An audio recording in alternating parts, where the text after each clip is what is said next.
Bom, iniciamos nosso penúltimo dia de simpósio com a quarta mesa redonda, intitulada Transformações no Rural.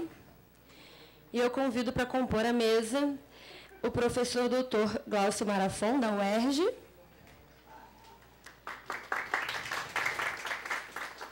a professora doutora Vera Lúcia Salazar Pessoa, da Universidade Federal de Goiás, e a professora doutora Marina Faccioli, da Roma II.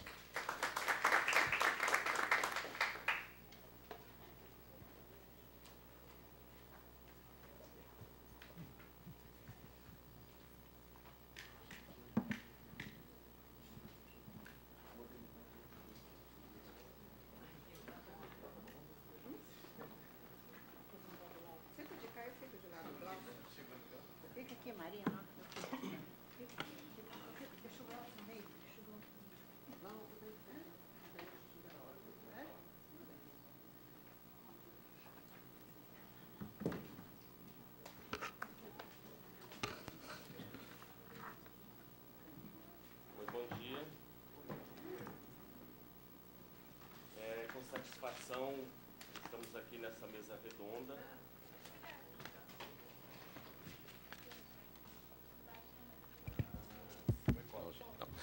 Com satisfação que estamos aqui nessa mesa, eu gostaria de agradecer as nossas convidadas, a professora doutora Vera Lúcia Salazar Pessoa, que atualmente está no programa da Universidade Federal de Goiás, no campus de Catalão, e a professora Marina Faccioli, da Universidade Tor Vergata, Roma II.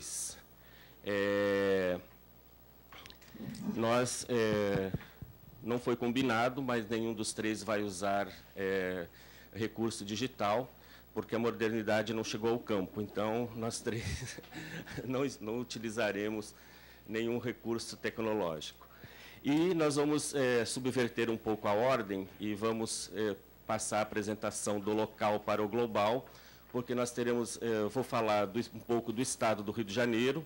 A professora Vera Lúcia Salazar vai comparar dois programas, o ProDucero e o ProSavana, e a professora Marina vai falar sobre o rural como paisagem, as relações cidade-campo a partir da experiência da Itália. A professora Marina vai falar em italiano, ela vai falar devagar, para que a gente possa aproveitar. Então, agradeço as duas colegas que estão aqui na mesa. Então, a minha apresentação, ela se chama Relações Campo-Cidade e a Comercialização Agrícola, nota sobre o espaço fluminense, que ela foi desenvolvida junto com o orientando de doutorado, Rogério Seabra, cuja defesa da tese deverá ser em janeiro de 2015. E como a ideia do seminário é apresentar alguns avanços nos processos de investigação em relação a 2 anos atrás, quando foi realizado o primeiro seminário, eu vou fazer algumas considerações sobre o campo, sobre as relações cidade-campo, e aí aquilo que nós estamos investigando sobre o processo de comercialização agrícola no estado do Rio de Janeiro, e como esse circuito de comercialização ele se presta para entender um pouco dessas relações que são tão complementares hoje entre campo, sobre campo e cidade.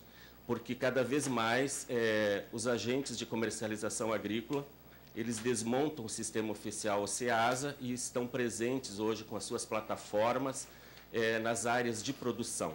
Então, a grande novidade que nós temos nesse processo de comercialização é a proliferação de empresas que estão próximas às áreas de produção, escolhem os produtores, embalam a sua produção e entregam através de caminhões refrigerados nos supermercados, nos hortifrutis, enfim, onde nos pontos de comercialização dos produtos agrícolas, sobretudo os olerícolas, que nós estamos falando aqui da região serrana do estado do Rio de Janeiro.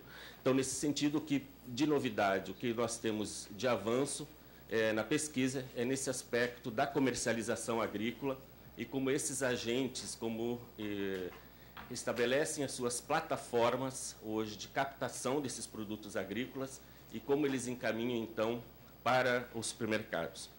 Quem é do Rio de Janeiro, com certeza, já deve ter visto pela cidade, pela paisagem, vários caminhões de várias empresas que circulam diariamente para fazer essa entrega nos supermercados, nos hortifrutis, e que se constitui essa novidade. E aí, na reflexão com o Rogério, a gente tem percebido que essas empresas privadas elas têm se apropriado um pouco do desenho que o antigo SEASA criou ao longo do tempo, né, com a questão da pedra, dos produtores, aonde eles colocavam a sua produção e aonde você tinha as pessoas, iriam os feirantes, supermercados, fariam a captação desses recursos. Eles têm nas suas plataformas, que a gente conseguiu entrar um desenho muito similar no sentido da recepção do produto, na forma da organização desses produtos e a forma como essa distribuição vai ocorrer, então, para os supermercados. Mas, enfim, então vamos lá. A análise das atuais transformações no campo, hoje, torna-se fundamental, pois, além de desempenhar as funções tradicionais, com referência de permanência de atividades de fornecer mão de obra para a cidade, matéria-primas e consumir produtos oriundos da cidade, o campo abriga cada vez mais atividades não agrícolas, como a produção industrial, os serviços associados a atividades de turismo, que valorizam as áreas com aspectos naturais e que remetem a essas alterações em curso. Então, o campo, além de ser o local da produção agropecuária, transforma-se em um espaço no qual inúmeras atividades não agrícolas são efetuadas. E aí, sobretudo, o que nós temos estudado no Rio de Janeiro, associado às atividades de turismo. Então, a região serrana, sobretudo no Rio de Janeiro, proliferam condomínios fechados, sítios de finais de semana, pousadas, hotéis fazenda, e aonde nós percebemos um fluxo muito intenso de pessoas da região metropolitana, porque nós estamos falando de um acesso em torno de 2 horas de carro para essas regiões. Então, é um fluxo intenso que nós temos de um turismo que é de serra, pode ser caracterizado como turismo de serra, e que tem gerado uma renda complementar para muitos dos agricultores. Infelizmente, sempre com os trabalhos mais precarizados, sendo diaristas, sendo jardineiros, enfim. E, na nossa concepção, aquilo que uma boa parte da literatura e até o Estado brasileiro entende como uma política hoje, que é a pluriatividade, eu entendo como uma forma de exploração a mais desses agricultores. Porque, além dessa família trabalhar na terra, ele ainda tem que se desdobrar, parte da família tem que ter uma outra atividade para complementar a sua renda. Então, isso a gente tem percebido e percebe-se também que o Estado brasileiro entende que a pluriatividade pode ser uma política pública hoje para a permanência das pessoas no campo. Então, o espaço rural torna-se fortemente marcado pelo conteúdo de técnica e capital, e aí, no Brasil, de forma geral, a gente tem 2 espaços muito delimitados e marcados, que é o espaço do agronegócio e também o espaço da produção familiar.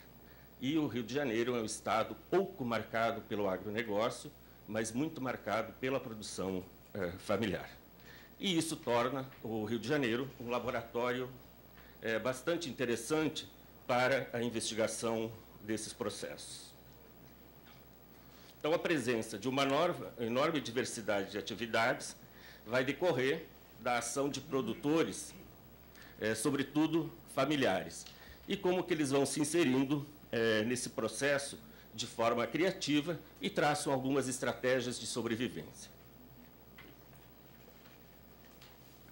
Então, todos esses sujeitos se materializam no espaço rural, com o seu trabalho, com uma ampla diversidade de objetos, elementos e situações, e que tornam esse espaço bastante complexo. E, assim, surgem novas territorialidades, novas ruralidades no campo. Então, o espaço rural torna-se mais complexo, pois, além das atividades agrícolas, passa a sediar, então, inúmeras atividades não agrícolas. Concordando com o pesquisador francês Jean, podemos dizer que assistimos ao renascimento do rural e de suas várias funções, e fato que também acontece no espaço rural brasileiro. E, desse modo, ao falarmos do rural e das suas transformações, estamos necessariamente nos referindo ao processo de urbanização, identificado em grande medida pelos espaços de lazer da produção industrial e nos processos de produção dos valores simbólicos. Assim temos como as principais transformações a maior urbanização, o cosmopolitismo dos comportamentos e a intensa relação com os mercados de trabalho.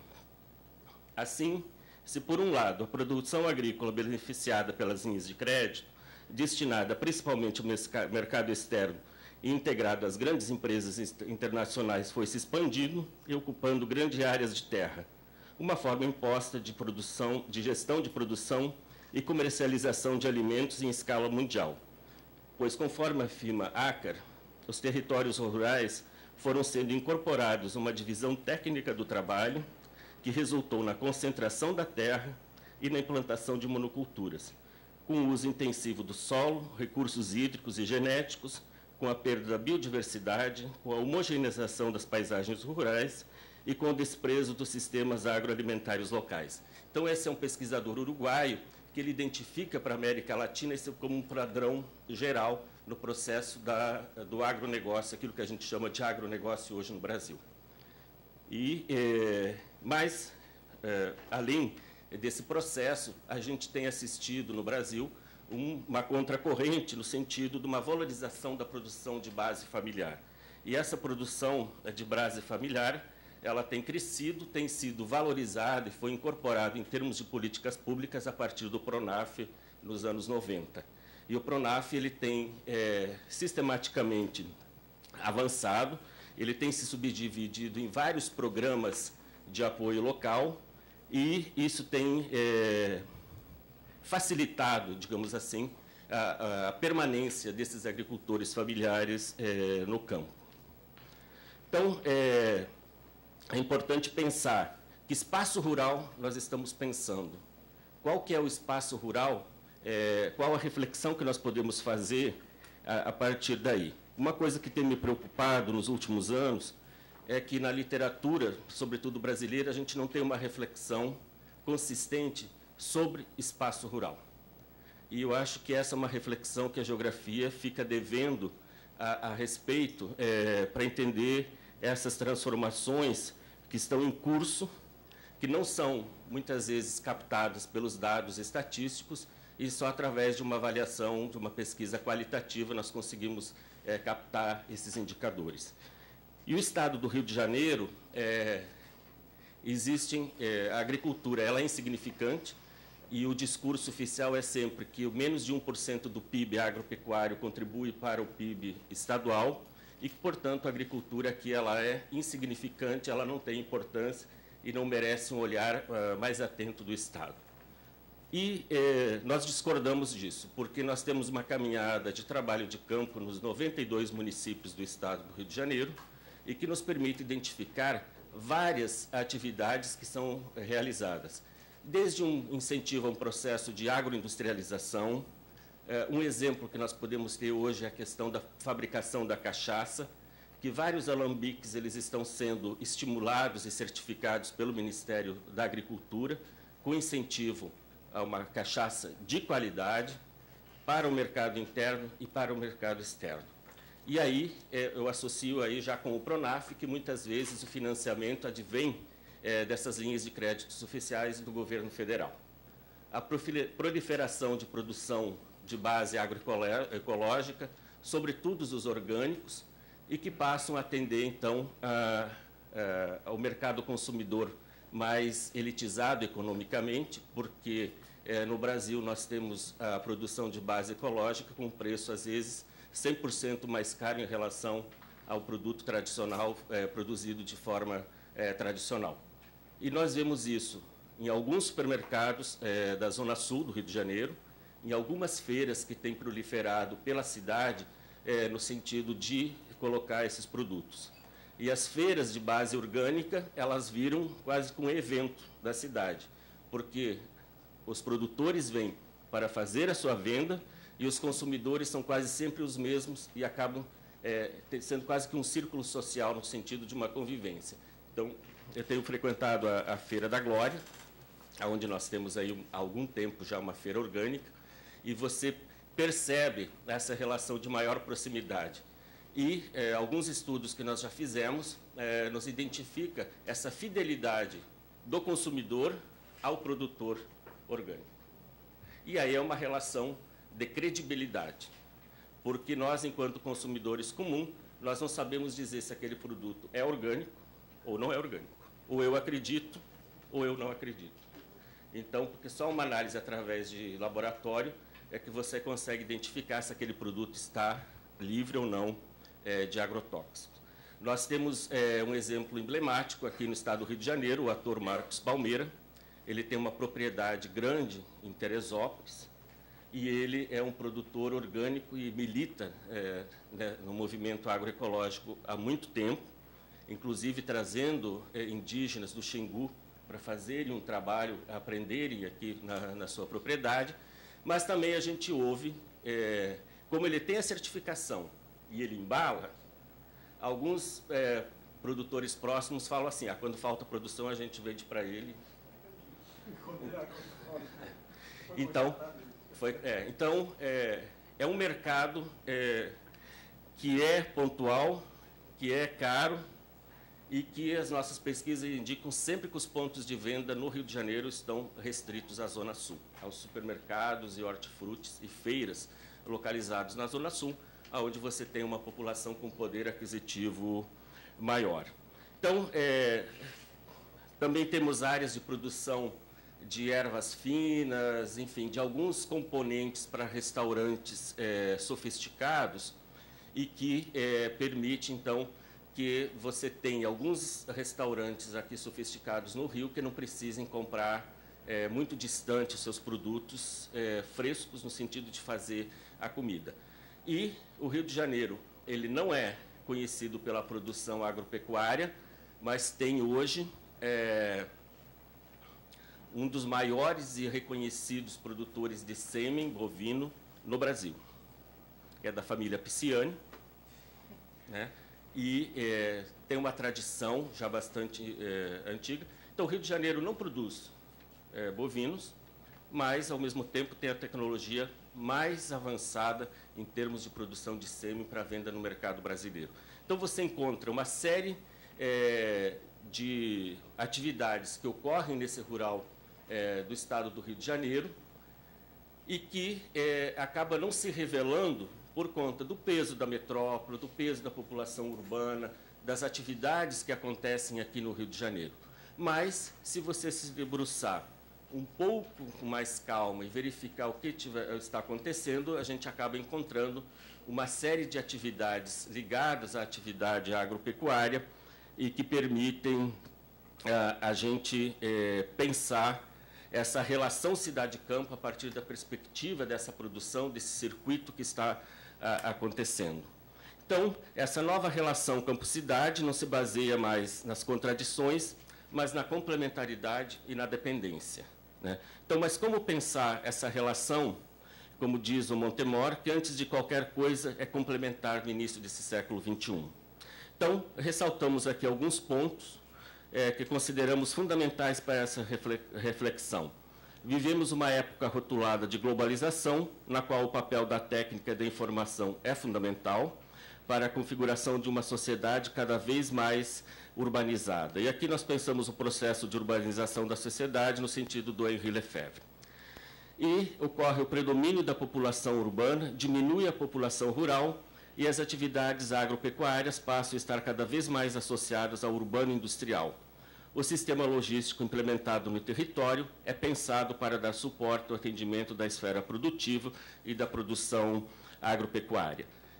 Nós temos no estado do Rio de Janeiro esse suporte logístico em termos de asfaltamento das estradas vicinais, de um cuidado dessas estradas que vão capilarizar e permitir que com essa produção ela chegue a essas plataformas onde, para embalagem, tratamento e, posteriormente, destinação aos supermercados, aos hortifrutis. e as feiras livres, né? Porque o Rio de Janeiro mantém a tradição das feiras livres com bastante intensidade e nós temos várias feiras espalhadas pela cidade, né? Então, boa parte da população ainda costuma comprar frutas, legumes e verduras nas feiras livres. Ainda que os hortifrutis ou supermercados também tenham com bastante agressividade em termos de marketing, mas a feira livre ela continua como um papel importante na cidade, né? Você que estuda aí o Rio de Janeiro, a feira livre ainda mantém esse papel importante e essa conexão. Mas como que esses feirantes hoje eles vão começar a abastecer se o Ceasa, onde eles iam se abastecer, tem um papel enfraquecido frente a essa. Então eles têm que criar também novas estratégias para que possam abastecer aí e ter as suas barracas com os produtos para a venda. Então, assim, para pensar uma nova relação entre o mundo urbano e o mundo rural que apresenta novas ruralidades, urbanidades e territorialidade, podemos apontar, baseados em rua, que essa relação caminha para consolidar as relações de proximidade mutuamente benéficas, transformar as cidades em canais efetivos entre as áreas rurais e o mundo exterior, estimular as parcerias de proximidade, redes de produção e disseminação da informação. Assim, se faz necessário pensar que se considera o rural, quais os critérios utilizados para a sua delimitação e quais as implicações dessa delimitação. Então, esse processo deriva de uma reflexão que vem se fazendo desde os anos 90 sobre as novas ruralidades e, mais recentemente, associado ao enfoque territorial. Então, aponta-se para a necessidade de ir além do corte dado pelos dados censitários e atrelar as funções que o território rural cumpre nos diferentes âmbitos, econômico, ecológico, social, institucional, cultural, e, assim, essa definição deve dar conta da existência de várias ruralidades. Há no Brasil uma discussão muito intensa recentemente sobre o que seriam essas novas ruralidades, e fui buscar em Carneiro o apoio para fazer essa reflexão, em que ela coloca que não podemos entender a ruralidade de hoje somente a partir da penetração dos mundos urbano e industrial no que era definido tradicionalmente como rural, mas também do consumo pela sociedade urbano-industrial de bens simbólicos e materiais, a natureza como valor e os produtos naturais, e de práticas culturais que são reconhecidas como sendo próprios do chamado mundo rural, mas entender pelo conjunto de características e valores do mundo rural. E aí nós temos duas visões sobre ruralidade. Uma que entende ruralidade como sinônimo de rural e o outro como expressão e manifestação das identidades de um espaço singular. Então, Moreira nos lembra muito bem que falar de ruralidade é também falar do seu par dialético, a urbanidade, que o professor João Rua vem trabalhando bastante há tempo já, pelo menos desde o final dos anos 90, para identificar essas urbanidades no estado do Rio de Janeiro. Então, esse renascimento do rural, que contribui para a construção de uma ruralidade contemporânea, é impulsionado pela crescente valorização dos aspectos, sobretudo os naturais presentes no campo, e esses aspectos conformam um novo significado ao espaço rural. Ruralidade é essa concebida com base nas mudanças socioeconômicas e demográficas, mas também pelas conexões com as questões culturais e de representação. Pelas nossas pesquisas, nos parece que o mundo rural ele passa a ter uma valorização, sobretudo pelos aspectos da paisagem, da natureza, e aquilo que é possível de ser mercantilizado, de ser vendido e consumido pelo ser metropolitano. Então, não é o rural pelo rural, mas sim por aquilo que ele representa hoje em termos de possibilidades, em termos de ser um mercado consumidor, de ser mercantilizado para várias atividades. E, sobretudo, no estado do Rio de Janeiro, nitidamente associado às atividades turísticas. A gente percebe uma reflexão a partir de Nova Friburgo, da indústria da moda íntima, mas a gente não consegue, empiricamente, encontrar os agricultores que trabalham efetivamente na confecção. Porque a gente vê pela literatura, descentralização industrial, que os agricultores estariam entrando no processo industrial, mas as nossas pesquisas de campo em Friburgo, são raros os agricultores que se dedicam à atividade complementar como atividade da indústria. Então, é uma questão para a gente pensar, porque às vezes a gente importa os modelos, faz uma reflexão, e aí você vai para a realidade e você não encontra. E aí a gente fica assim, mas cadê esse ser pluriativo que está complementar à indústria? Então, no estado do Rio de Janeiro, ele está mais associado à atividade turística, e muito menos à atividade industrial, porque a gente tem um eixo, Petrópolis, Teresópolis, Friburgo, chegando a Itaperuna, no sentido de uma indústria de confecção, sobretudo de moda íntima, mas que ela é muito local. A professora Regina aqui da PUC estuda isso, e mais da metade dessas indústrias hoje está na informalidade, elas não são formais, porque você tem uma família que ela compra uma máquina, ela passa a produzir, e um setor difícil de pesquisa por conta dessa informalidade. Então, recentemente, o Instituto Interamericano de Cooperação para a Agricultura propôs um grande projeto para repensar a ruralidade no Brasil. E aí são apontados alguns pontos para a gente refletir. Atentar para a mudança do perfil demográfico do rural brasileiro. A agricultura ganha importância no cenário internacional e nas exportações, mas perde importância na ocupação de trabalho e na formação de rendas. Há uma convivência conflituosa de duas formas sociais de produção na agricultura brasileira. O território ganha espaço como unidade de planejamento, mas as instituições e as forças sociais continuam tendo sua prática na perspectiva setorial e o viés dos investimentos continua sendo compensatório. Dessa forma, buscar entender essas novas ruralidades é buscar uma explicação da dinâmica do rural, que muitas vezes nos escapa e que muda constantemente. E aí, o exemplo que a gente tem visto através da comercialização agrícola é essa rápida mudança, essas estratégias que os grandes grupos estabelecem. Se há 10 anos atrás nós tínhamos o atravessador não profissional, aquele que tinha um caminhão, que ele buscava produção nos produtores, hoje esse papel de atravessador é feito institucionalmente através dos supermercados e dos grandes conglomerados, porque ele está lá com a sua base de captação dessa produção, ele escolhe os produtores, ele orienta os produtores, mas isso não significa um programa de fidelidade. De ano para ano, de safra para safra, esses produtores eles podem ser mudados, escolhidos, outros, enfim. E o JFC, né, que a gente visitou, ele tem mais de 100 caminhões que diariamente fazem a distribuição para a região metropolitana. Então, vocês imaginem que é um grande complexo. Eles trabalham desde a embalagem de saladas prontas, já embaladas a vácuo, para chegar no supermercado, até a venda de alface, enfim, de brócolis, couve-flor, enfim, de outros olerícolas. Mas eles são os atravessadores hoje. Aquele atravessador que a gente falava sempre, nos anos 90, quando a gente visitava o SEASA e fazia os nossos trabalhos de campo, né, e falava para os alunos, observem quais são a trilogia que a gente tem na SEASA, a pedra, o atravessador e o produtor. Hoje, esse papel de atravessador, ele deixa de existir e ele passa a ser feito, então, pelos grandes supermercados, pelas grandes redes varejistas. Então, vocês imaginem uma empresa que tem mais de 100 caminhões, todos eles do sistema de frigoríficos, né, para manter a produção, e que diariamente eles se deslocam para a região metropolitana.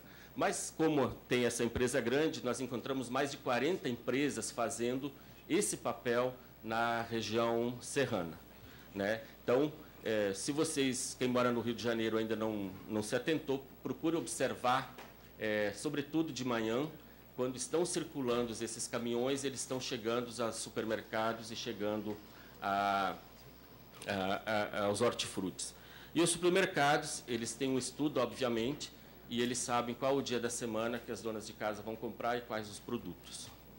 Então, é importante entender como que essa lógica muda, por que o Estado brasileiro deixou o sistema SEASA ser sucateado, por que esse sistema SEASA, então, dessa forma, ainda subsiste, e por que as grandes redes de supermercados elas conseguem, hoje, estabelecer um novo padrão de comercialização agrícola no estado do Rio de Janeiro.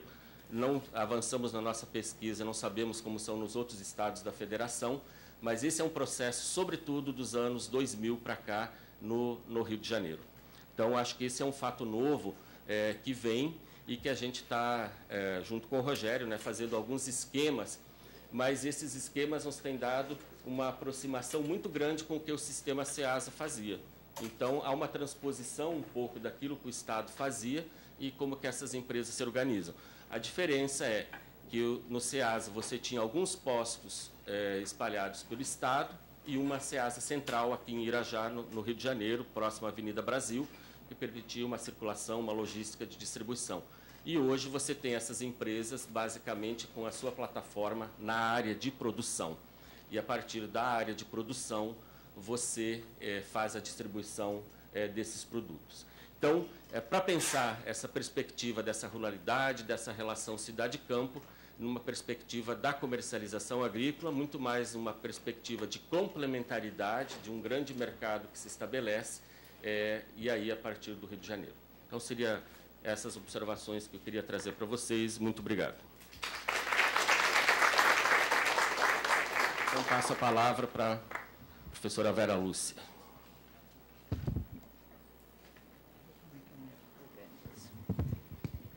Bom dia a todos.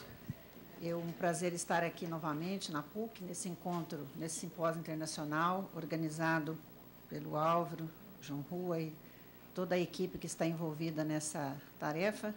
Agradecer a recepção, o carinho, e dizer que é muito gratificante para mim tentar vir aqui novamente discutir a questão que perpassa pelo Cerrado, que é a área que eu venho trabalhando de algum tempo. Então, muito obrigada por essa oportunidade.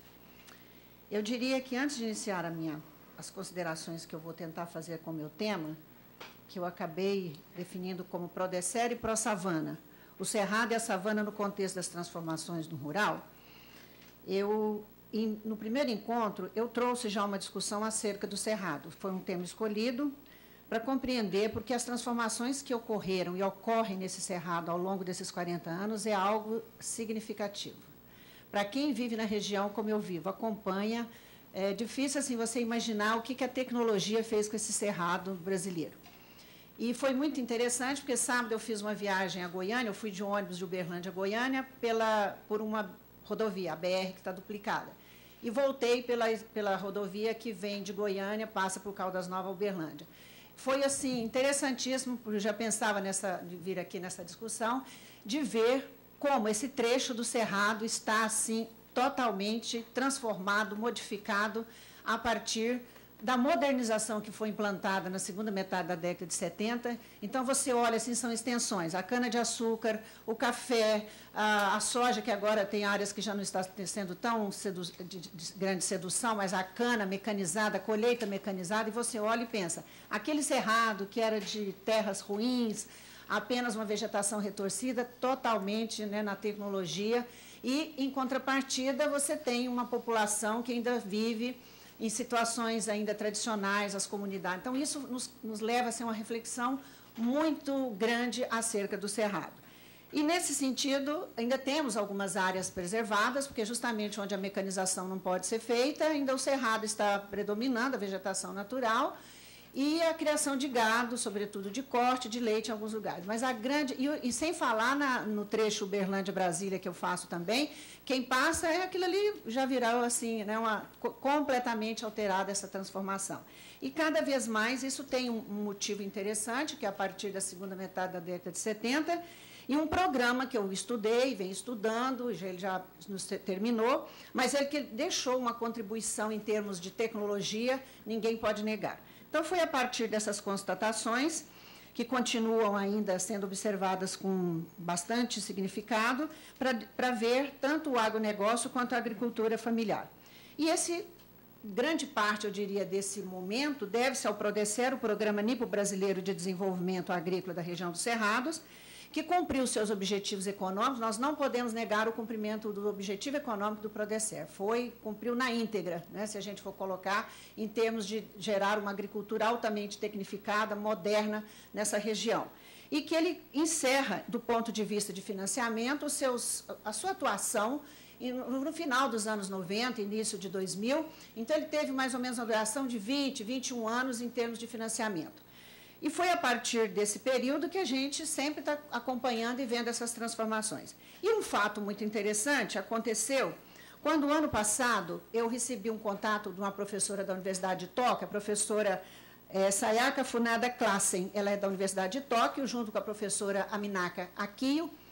Elas me mandaram uma mensagem preocupadas com a questão do Prodécer, porque elas estavam estudando o ProSavana. Daí eu fiquei um pouco curiosa para saber o que seria, porque ainda não, até então, para nós, estava muito ainda sem informações a questão do ProSavana. Para ser um pouquinho mais rápida, a professora me coloca que ela faz parte de uma organização não governamental que dá apoio a Moçambique e fazendo um trabalho com esse novo projeto que está na África, que é o modelo do Prodécer. Ele foi já praticamente toda a organização estrutural, né, do acordo trilateral Brasil-Japão-África, porque o Prodécer nosso foi Brasil-Japão. E esse programa, ele já está praticamente todo estruturado, já dividido nas suas etapas, e o que mais chamava a preocupação dela é com os camponeses moçambicanos que vão sofrer as consequências em termos desse novo projeto. E que ela via toda a semelhança, me mandou a documentação e nós fomos comparar todo o modelo do Prodécer sendo implantado em Moçambique. A partir disso, eu fiquei bastante curiosa e ela pediu uma visita no Brasil, porque ela queria visitar os locais onde o Prodécer foi implantado, conversar com pessoas que foram expropriadas na época, para levar isso e divulgar e fazer um trabalho no Japão. Pois bem, deu certo. A equipe da TBS do Japão esteve na região, lá eu escolhi o município de Iraí de Minas, que foi o município pioneiro, onde o projeto piloto foi implantado, que seria mais fácil de nós resgatarmos alguns ex-proprietários que venderam suas terras. Foram 2 dias intensos de trabalho de campo com essa equipe, uma jornalista, e com todo o roteiro que a professora pedia, ela não pôde vir ao Brasil, que queria ver. Nós conseguimos localizar proprietários, ex-proprietários que venderam as terras há cerca de 30 anos atrás, com a ajuda da prefeitura, porque o município é muito pequeno. Ele tem 8.000 habitantes, desses 8.000, 4.000 vivem no campo e 4.000 vivem na cidade.